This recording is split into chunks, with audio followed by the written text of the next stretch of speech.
আসসালামু আলাইকুম, বুশরা সিম্পল কিচেনে আপনাদের আরো একবার স্বাগত জানাই।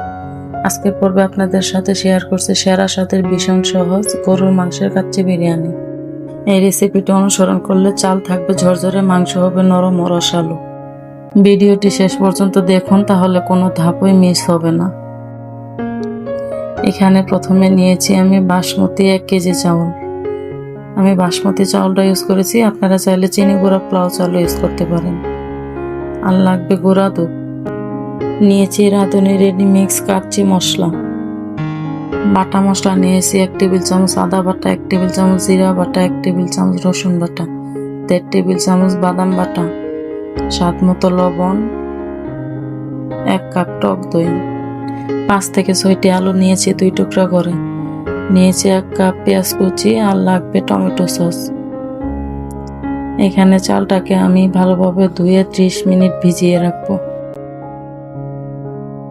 চুলায় একটি কড়াইয়ে 1 কাপ সয়াবিন তেল দিয়ে দিব। তেলটা গরম হয়ে এলে 1 কাপ পেঁয়াজ কুচি দিয়ে হালকা আঁচে নেড়ে চেড়ে বেরেস্তা করে নিব।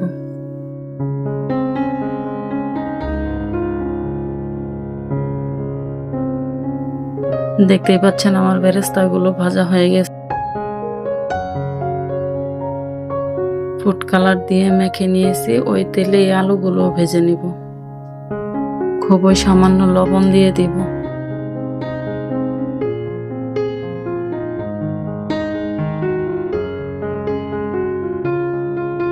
চুলায় একটি হাঁড়িতে পানি গরম করে নিয়েছি। এবার পানিটা ফুটে এলে দিয়ে দিব সেই পানি ঝরিয়ে রাখা চালগুলো। দিয়ে দিব 1 টেবিল চামচ লবণ। বিরিয়ানি প্যাকেটে যে গরম মশলাগুলো ছিল সেগুলো দিয়ে দিব। আর দিব 2 টেবিল চামচ সয়াবিন তেল। এখানে চালগুলো পুরোপুরি সিদ্ধ করা যাবে না, হাফ সিদ্ধ করে নিতে হবে। দেখুন চালের দানাগুলো সুন্দরভাবে ফুলে উঠেছে, কিন্তু এখনো ভেঙে যায়নি। এই অবস্থাতে চাল সেকে পানি ঝরিয়ে নিচ্ছি। ঝরঝরা কাচ্চি বিরিয়ানি তৈরির জন্য এই ধাপটি খুবই গুরুত্বপূর্ণ। চলুন এবার রান্নার সবচেয়ে গুরুত্বপূর্ণ ধাপে চলে যায়। এখানে নিয়েছি আমি তাজা গরুর মাংস। এরপর একে একে দিয়ে দিব সেই বাটা মশলাগুলো।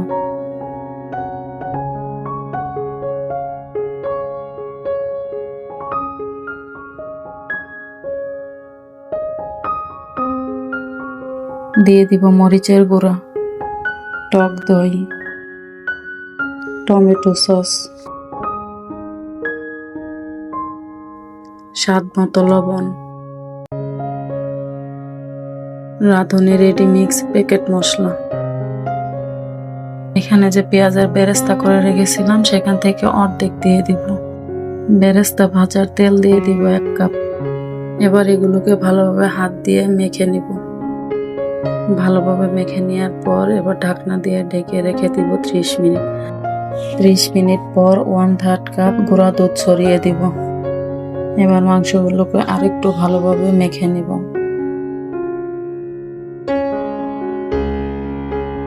এখানে নিয়েছি বাকি অর্ধেক পেঁয়াজের বেরেস্তা, 5 থেকে 6টি আলু বোখরা, 10 থেকে 12টি কিশমিশ, নিয়েছি 2 টেবিল চামচ গুঁড়া দুধ, 1 টেবিল চামচ চিনি দিয়ে এগুলাকে ভালোভাবে মেখে নিব।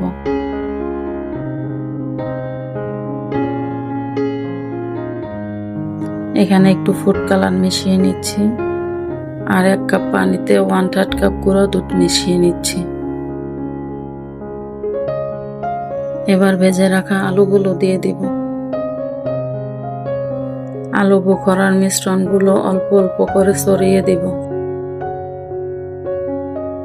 এখন মাংসের উপর প্রথম লেয়ার হিসেবে সিদ্ধ করে রাখা ঝরঝরে বাসমতি চাল ছড়িয়ে দিয়েছি। সিদ্ধ করা চালগুলো ভালোভাবে ছড়িয়ে নেওয়ার পর দিয়ে দিব বেরেস্তার মিশ্রণগুলো। আবার দ্বিতীয় লেয়ারেও বাকি চাল দিয়ে দিচ্ছি।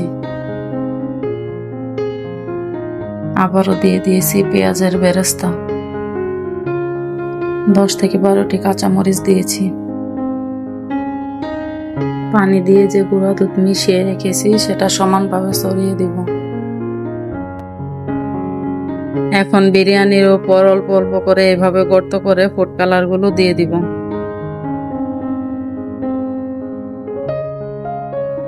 আপনারা চাইলে ফুড কালার নাও ব্যবহার করতে পারেন, আমি একটু দেখা সৌন্দর্যের জন্য দিয়েছি। এখন অল্প ময়দার সঙ্গে পরিমাণ মতো পানি মিশিয়ে একটি ঘন মিশ্রণ তৈরি করে নিয়েছি। এরপর সেই ময়দার পেস্ট হাঁড়ির মুখে চারপাশে ভালোভাবে লাগিয়ে দিচ্ছি। এতে ঢাকনা সম্পূর্ণ সিল হয়ে যাবে এবং দমের ভাপ বাহিরে বের হতে পারবে না। এখন চুলার উপর একটি তাওয়া বসিয়ে তার উপর বিরিয়ানি হাঁড়িটি রেখে দিচ্ছি। প্রথমে 10 মিনিট মাঝারি আঁচে রান্না করব, এরপর আঁচ একদম কমিয়ে আরো 40 থেকে 50 মিনিট দমে রাখবো। এখন দম সম্পূর্ণ হয়ে গেছে, তাই হাঁড়ির চারপাশে লাগানো ময়দার সিলটি আস্তে আস্তে খুলে নিচ্ছি। এরপর সাবধানে ঢাকনাটি খুলে দেখুন কি দারুণ সুগন্ধ চারদিকে ছড়িয়ে পড়েছে। এবার নিচ থেকে উপর পর্যন্ত একটু ভালোভাবে নেড়ে চেড়ে নিব। যারা এখনো আমার চ্যানেলটি সাবস্ক্রাইব করেননি তারা অবশ্যই সাবস্ক্রাইব করে পাশে থাকা বেল আইকনটি অন করে দিন। এতে আমি নতুন ভিডিও আপলোড করলে সবার আগে নোটিফিকেশন পেয়ে যাবেন। আপনাদের একটি সাবস্ক্রাইব আমাকে আরো ভালো ভালো ভিডিও করার অনুপ্রেরণা দেয়। আলহামদুলিল্লাহ, আমাদের কাচ্চি বিরিয়ানি রান্নাটা পারফেক্ট হয়েছে। চালও ঝরঝরে হয়েছে, মাংসও পারফেক্ট সিদ্ধ হয়েছে। যারা এতক্ষণ ধৈর্য ধরে আমার ভিডিওটি দেখেছেন আপনাদের সবাইকে জানাই অসংখ্য ধন্যবাদ। আপনাদের ভালোবাসা ও সমর্থনে আমাকে নতুন নতুন রেসিপি নিয়ে কাজ করার অনুপ্রেরণা দেয়। ভিডিওটি ভালো লেগে থাকলে একটা লাইক দিতে ভুলবেন না, আর কমেন্টে জানিয়ে যাবেন রান্নাটা কেমন হয়েছে। আজকের মতো এখানেই বিদায় নিচ্ছি। সবাই ভালো থাকবেন, সুস্থ থাকবেন। আল্লাহ হাফেজ।